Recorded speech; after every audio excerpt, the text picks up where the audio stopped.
Assalamualaikum warahmatullahi wabarakatuh. Apa kabar teman-teman semua? Semoga selalu dalam keadaan sehat, penuh semangat, dan diberi kelapangan hati serta kejernihan pikiran. Di tengah arus deras informasi yang sering lebih banyak menimbulkan kebisingan daripada makna, penting bagi kita untuk tetap jernih membaca situasi. Hari ini kita tidak sedang membahas teori konspirasi murahan. Kita sedang mengurai dua hal penting. Pertama, bagaimana Gibran Rakabuming, wakil presiden muda, secara elegan menunjukkan kepemimpinan yang beretika dan berdampak nyata. Bahkan, di kampung halaman lawan kritiknya sendiri, Rismon Sianipar.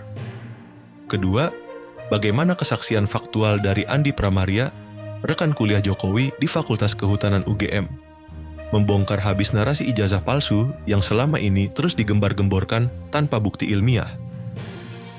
1. Tamparan diam dari Gibran di kampung halaman Rismon. Kunjungan kerja Gibran ke Humbang Hasundutan bukan sekadar agenda kenegaraan. Ini adalah pesan kuat. Di tanah kelahiran Rismon yang selama ini menyerangnya dengan narasi emosional dan tendensius, Gibran justru hadir membawa proyek nasional, kerja nyata, dan manfaat langsung bagi masyarakat. Tanpa retorika kosong, tanpa membalas serangan pribadi, Gibran menegaskan bahwa politik bukanlah ajang saling mencaci, tapi tentang kontribusi dan integritas.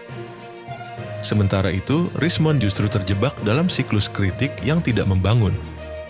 Alih-alih menyodorkan solusi, ia hanya sibuk menyebar tuduhan yang tak berdasar. Kritiknya bukan hasil refleksi ilmiah, tetapi emosi dan kebencian yang mengikis kredibilitasnya sendiri. Inilah ironi yang mencolok. Di kampungnya sendiri, dia justru kehilangan legitimasi, sementara Gibran meraih simpati melalui karya. Kedua kesaksian Andi Pramaria.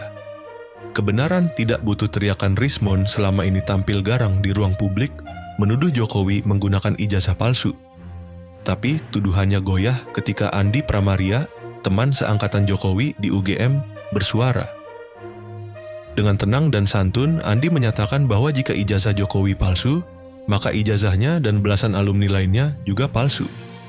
Pernyataan ini sederhana, tapi menghantam tepat di jantung klaim Rismon.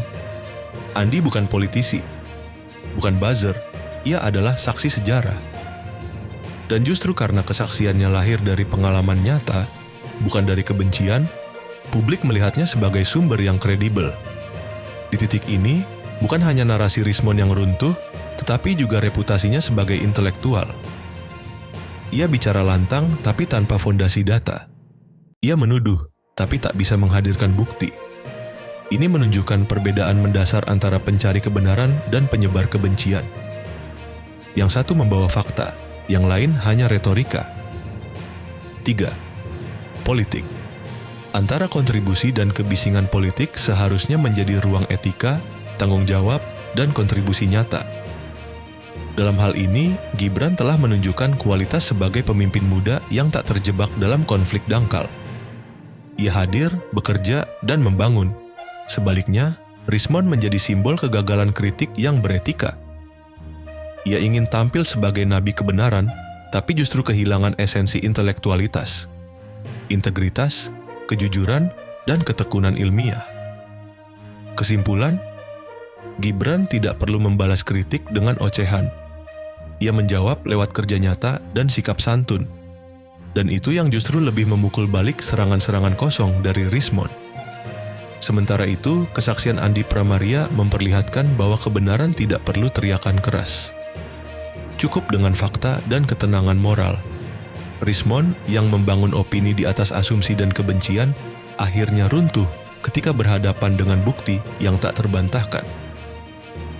Dalam politik, mereka yang bekerja dengan etika akan selalu unggul dibanding mereka yang hanya bersuara tanpa kontribusi. Gibran membuktikan, kepemimpinan bukan soal seberapa keras bicara, tapi seberapa dalam dampak yang diberikan.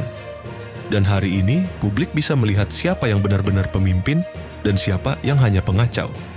Wassalamualaikum warahmatullahi wabarakatuh.